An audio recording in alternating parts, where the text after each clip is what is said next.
السلام علیکم، میرا نام آمنہ ہے اور میرا تعلق ایبٹ آباد سے ہے۔ میں ایبٹ آباد میں ہی پیدا ہوئی، وہیں پلی بڑھی ہوں۔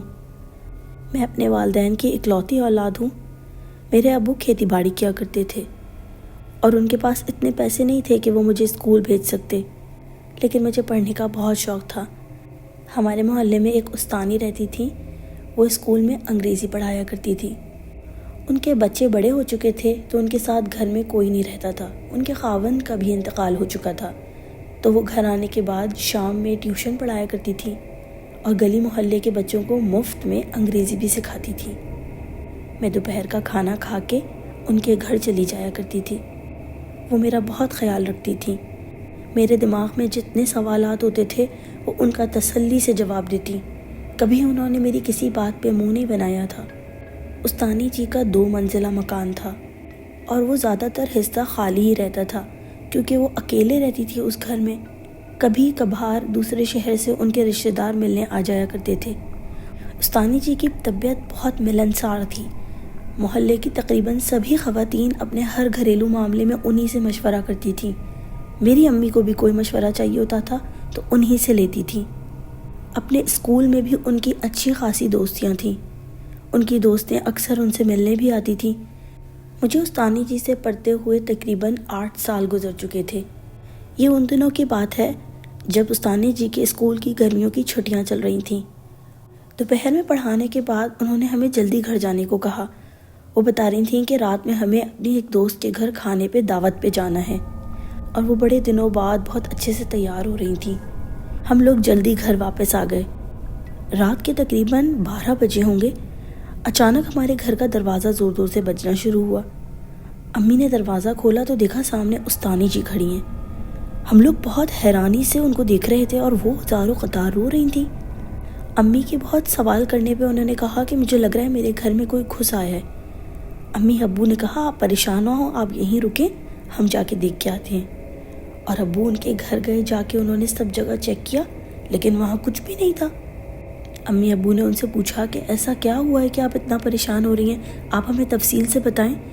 لیکن اس وقت تک وہ اتنی خوفزدہ تھیں کہ ان کے الفاظ منہ سے نکل ہی نہیں رہے تھے۔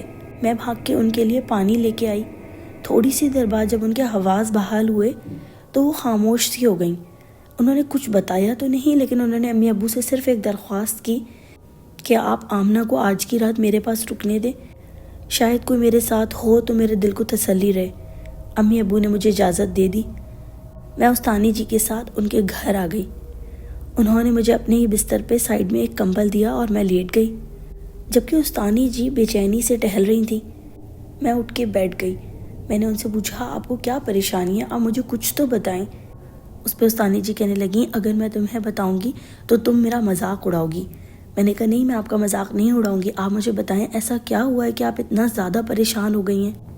تو انہوں نے بتایا کہ جب ہم سب وہاں دعوت سے فارغ ہوئے تو ہماری ایک دوست نے ہم سب کو اپنے اپنے گھر ڈراپ کر دیا تھا، لیکن جب مجھے چھوڑنا تھا تو ان کی گاڑی میں پیٹرول بہت کم رہ گیا تھا، تو مجھے انہوں نے 2 گلی چھوڑ کے ڈراپ کر دیا اور وہ وہیں سے مڑ گئے تھے۔ میری دوست نے مجھ سے کہا تھا کہ میں پیدل تمہیں تمہارے گھر تک چھوڑ دیتی ہوں، یہ میرے ہسبینڈ یہاں ویٹ کر لیں گے، مگر میں نے کہا نہیں تم جاؤ، بہت دیر ہو گئی ہے۔ اندھیرا بہت ہو رہا تھا تو میں ہلکے ہلکے چل رہی تھی۔ ابھی میں نے آدھی ہی گلی کراس کی ہوگی کہ مجھے لگا میرے پاؤں کے نیچے کوئی چیز آئی ہے، کوئی چیز میرے جوتے کے نیچے چپک گئی تھی۔ میرے ہاتھ میں میرا فون تھا، میں نے اس کا ٹارچ آن کر کے چیک کیا تو میرے جوتے پہ کچھ مرچیں چپکی ہوئی تھی۔ میں نے ایسے جھاڑا تو دیکھا نیچے جہاں پہ میں نے پہلے پاؤں رکھا تھا کوئی 6-7 مرچیں پڑی تھیں۔ میں بہت حیران تھی کہ اس طرح کسی نے کوئی مرچیں کیوں پھینکی ہیں، اور اس کے بعد میں نے اپنا جوتا جھاڑا اور میں جھاڑ کے آگے بڑھ گئی۔ میں اپنی سوچوں میں الجھی ہوئی چل رہی تھی کہ گلی کے بالکل کونے والا جو بڑا سا بنگلہ ہے اس کے سامنے ایک عورت پورے حجاب میں مجھے ہاتھ ہلا رہی تھی۔ اندھیرے میں شکل پہچاننا ویسے بھی مشکل تھا۔ وہ بددستور مجھے ہاتھ ہلا رہی تھی اور میں اسے مڑ مڑ کے دیکھ رہی تھی کہ شاید پہچان پاؤں کون ہے، کہ اتنی دیر میں میرا پاؤں ایک پتھر سے ٹکرایا۔ میں سنبھلنے کی کوشش کر رہی تھی اور میں نے پلٹ کے دیکھا وہاں کوئی نہیں تھا۔ اب میں تھوڑا پریشان ہو گئی اور مجھے چلتے چلتے دھیان آیا کہ یہ گھر تو بہت عرصے سے خالی ہے، یہاں تو کوئی بھی نہیں رہتا۔ اب تو میں نے تیزی سے گھر کی دوڑ لگا دی اور بھاگتے بھاگتے میں گھر واپس آئی ہوں، اور بس یہی دماغ میں سوال تھا کہ وہ کون عورت تھی اور وہ مجھے کیوں ہاتھ ہلا رہی تھی۔ جیسے تیسے میں نے اپنے کپڑے چینج کیے اور میں آنکھیں لیٹی ہوں، اور مستقل مجھے لگ رہا تھا کہ جیسے کوئی مجھے دیکھ رہا ہے، کمرے میں کوئی کھڑا ہے اور وہ مجھے دیکھ رہا ہے۔ اور اسی اثنا میں زوردار چیخنے کی کسی عورت کی آواز آئی ہے، اور میں نے آؤ دیکھا نہ تاؤ بھاگ کے تم لوگوں کے گھر آ گئی۔ مجھے سمجھ نہیں آ رہا تھا کہ میں تمہارے امی ابو کو کیا بتاؤں، وہ میری بات کا یقین کریں گے کہ نہیں۔ استانی جی کی باتیں سنتے سنتے مجھے لگ رہا تھا میں کسی سکتے میں چلی گئی ہوں۔ خوف کے مارے میرا رنگ اڑ گیا تھا۔ انہوں نے مجھ سے کہا میں تمہیں اسی لیے نہیں بتانا چاہتی تھی کہ کہیں تم ڈر جاؤ گی۔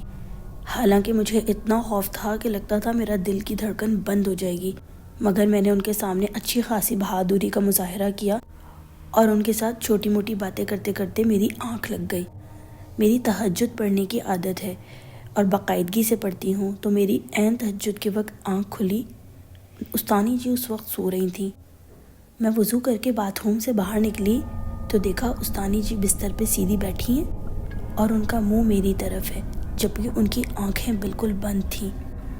اچانک انہوں نے انگلی کا اشارہ میری طرف کیا اور الٹی سیدھی زبان میں چیخ چیخ کے کچھ بولنا شروع ہوئی۔ میری خوف کے مارے جان نکل گئی۔ میں نے اپنا دوپٹہ لپیٹا اور بھاگ کے اپنے گھر آ گئی۔ اپنے امی ابو کو جگایا اور ان کو ساری بات بتائی۔ ابو نے امی سے کہا تم جا کے دیکھو کہ اللہ جانے انہیں کیا ہو گیا ہے۔ امی دوپٹہ لپیٹے بھاگی بھاگی استانی جی کے گھر آئیں تو کیا دیکھتی ہیں، استانی جی دیوار کی طرف منہ کر کے کھڑی ہوئی ہیں۔ کپڑوں میں ہی انہوں نے رفع حاجت کی ہوئی ہے۔ خوف سے وہ بری طرح کانپ رہی تھیں اور دبی دبی سسکیوں میں کچھ بول رہی تھیں۔ امی ڈرتے ڈرتے ان کے پاس گئیں اور جا کے ان کا کندھا پکڑ کے پوچھا کہ کیا ہوا ہے۔ تو امی کہتی ہیں انہوں نے میرا زور سے ہاتھ پکڑا اور بولی مجھے بچا لو ورنہ یہ مجھے مار دیں گے، اور یہ کہہ کے وہ بے ہوش ہو گئی۔ امی ابو نے قریبی کلینک سے ڈاکٹر کو گھر بلوایا اور ان کو چیک کروایا۔ انہوں نے انہیں بڑے اسپتال لے جانے کا مشورہ دیا۔ ہم استانی جی کو بڑے اسپتال لے گئے۔ وہاں کے ڈاکٹر نے انہیں ایڈمٹ کر لیا، اور اس درمیان میں ہم نے ان کے بچوں کو فون کر کے ان کی طبیعت سے آگاہ کر دیا۔ ڈاکٹر نے کہا تھا کہ استانی جی کو 1-2 روز کے لیے ایڈمٹ کریں گے تاکہ ان کے سارے ٹیسٹ ہو جائیں۔ استانی جی کی خراب حالت کی وجہ سے انہیں ICU میں رکھا ہوا تھا، اور کسی اٹینڈنٹ کو رات کے لیے ان کے پاس بھی رکنا تھا۔ کیونکہ استانی جی کا کوئی بھی رشتہ دار یہاں نہیں تھا تو تقریباً تمام محلے والے ان کے بہت ہمدرد تھے۔ ہمارے علاوہ محلے کے اور بھی لوگ ان کی مدد کرنا چاہتے تھے۔ ہمارے محلے کا ایک اور لڑکا جو کہ استانی جی کا اسٹوڈنٹ تھا، اس نے کہا تھا کہ آج کی رات میں ان کے پاس رکوں گا۔ ابو نے اسے اچھی طرح تاکید کر دی تھی کہ کچھ بھی ضرورت ہو تو ہمیں فون کر لینا، اور یہ کہہ کر ہم سب اپنے گھر واپس چلے آئے۔ رات کا تقریباً کوئی 2 بجا ہوگا۔ اچانک زوردار قسم کی آوازیں آنے لگیں۔ کوئی زور زور سے چیخ رہا تھا۔ ہم سب اٹھ کے بیٹھ گئے تھے۔ وہ چیخیں تھیں کہ رکنے کا نام نہیں لے رہی تھیں۔ اتنا شور شرابہ سن کے تقریباً تمام محلے والے باہر جمع ہو گئے۔ وہ چیخیں استانی جی کے گھر سے آ رہی تھیں۔ ہم سب کو پتا تھا کہ استانی جی تو اسپتال میں ایڈمٹ ہیں، اور ان کے گھر پہ تالا پڑا ہوا تھا جس کی چابی صرف میری امی کے پاس تھی۔ استانی جی کی اجازت کے بغیر ان کا گھر کھولنا مناسب بھی نہیں لگ رہا تھا۔ ابو نے مشورہ دیا کہ پہلے اسلم کو فون کر کے پوچھ لیتے ہیں جو اسپتال میں استانی جی کے ساتھ رکا ہوا ہے، کہیں ایسا تو نہیں کہ ان کو ڈسچارج کر دیا، یا ہو سکتا ہے وہ گھر آ گئی ہوں۔ لیکن یہ بات بھی صحیح نہیں لگ رہی تھی کیونکہ گھر پہ تو تالا پڑا ہوا تھا۔ چاروں نہ چار ابو نے اسلم کو فون کیا۔ اسلم انتہائی بوکھلائی ہوئی آواز میں بات کر رہا تھا۔ ابو کے پوچھنے پہ اس نے بتایا کہ استانی جی ICU میں سے غائب ہو گئی ہیں اور وہ سب انہیں ڈھونڈ رہے ہیں۔ اب تو ابو کا شک یقین میں بدل گیا۔ انہوں نے امی سے چابی لے کے فوراً گھر کا دروازہ کھولا، اور تمام محلے والے جیسے ہی گھر کے اندر داخل ہوئے، استانی جی کا گھر ایک بھیانک منظر پیش کر رہا تھا۔ استانی جی اپنے گھر کے صحن میں بیچوں بیچ بیٹھی ہوئی تھیں۔ ان کے پورے جسم سے جگہ جگہ سے خون رس رہا تھا۔ ان کے ہاتھ میں چھری تھی جس سے انہوں نے اپنے منہ، ہاتھوں اور پاؤں پہ بڑے بڑے کٹ کے نشان بنائے ہوئے تھے، اور وہ زور زور سے رو رہی تھیں کہ مجھے بچا لو ورنہ یہ مجھے مار ڈالیں گے۔ وہاں پہ محلے کے کچھ بڑے بھی موجود تھے۔ وہ سمجھ گئے تھے کہ یہ کچھ اور معاملہ ہے۔ انہوں نے اسی وقت مسجد سے امام صاحب کو بلوانے کا کہا۔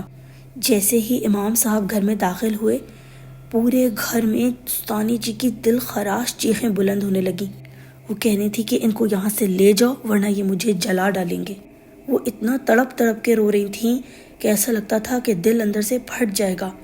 لیکن امام صاحب کے کہنے پہ 2-4 عورتوں نے استانی جی کو مضبوطی سے پکڑا اور پھر امام صاحب نے ان کے اوپر وظیفہ کرنا شروع کیا۔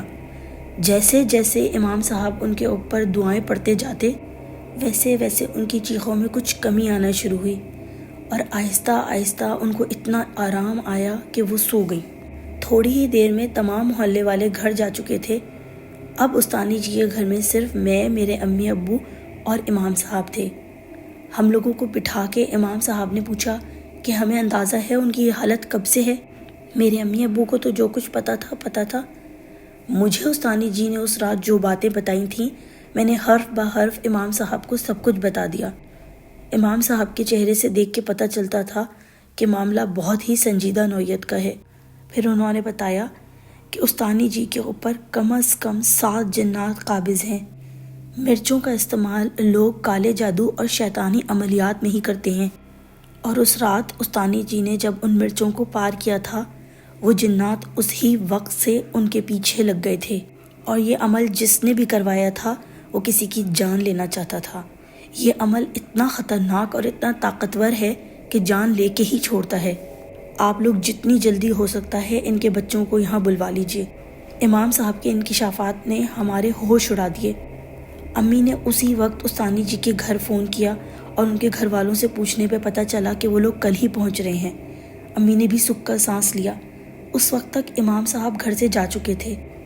آج کی رات بھی مجھے اور امی کو ہی استانی جی کے پاس رکنا تھا۔ استانی جی کے برابر والے کمرے میں امی اور میں بستر لگا کے سو گئے۔ جب میری آنکھ کھلی تو فجر کی اذانوں میں کچھ وقت تھا۔ مجھے ایسا لگا جیسے کمرے کے دروازے کے باہر سے کوئی گزرتا ہوا گیا ہے۔ میرے دماغ میں خیال آیا کہیں استانی جی کو کچن سے کچھ چاہیے نہ ہو۔ اس خیال سے اٹھ کے میں کمرے کے باہر نکلی۔ میں نے دیکھا کہ کوئی لمبا کالا سا سایہ استانی جی کے کمرے میں داخل ہوا ہے۔ میں بھاگ کے امی کے پاس آئی اور امی کو اٹھایا۔ میں نے کہا امی استانی جی کے کمرے میں کوئی گھس گیا ہے۔ امی اور میں ڈرتے ڈرتے استانی جی کے کمرے میں پہنچے تو وہاں کالا سایہ تو دور کی بات استانی جی بھی نہیں تھی۔ اب ہم دونوں پریشان ہو گئے۔ امی اور میں نے پورا گھر چھان مارا، استانی جی کا کہیں نام و نشان نہیں تھا۔ ابھی ہم اسی پریشانی میں مبتلا تھے کہ کیا کریں، کسے فون کریں، کہ اچانک چھت پہ سے کسی کے کچھ گھسیٹنے کی آواز آئی۔ ہمیں لگا تھا استانی جی چھت پہ پہنچ گئی ہیں۔ ہم دونوں سہمے سہمے ایک دوسرے کا ہاتھ پکڑے سیڑھی سے اوپر جانے لگے۔ ابھی ہم آخری سیڑھی پہ ہی پہنچے ہوں گے کہ پوری فضا ایک کربناک چیخ سے گونج اٹھی اور پھر مکمل خاموشی چھا گئی۔ ہم نے چھت پہ پہنچنے میں بہت دیر کر دی تھی۔ استانی جی نے اپنے گھر کی چھت سے کود کے خودکشی کر لی تھی۔ وہ خودکشی تھی یا کسی کے کالے عمل کا بھیانک انجام جو ایک معصوم نے بھگتا تھا، ہم آج تک نہ جان سکے، مگر انہوں نے اپنی زندگی کے آخری لمحات انتہائی اذیت میں گزارے تھے۔ آج استانی جی کا گھر خالی پڑا ہے، مگر ان کی شفیق یادیں میرے دل میں ہمیشہ زندہ رہیں گی۔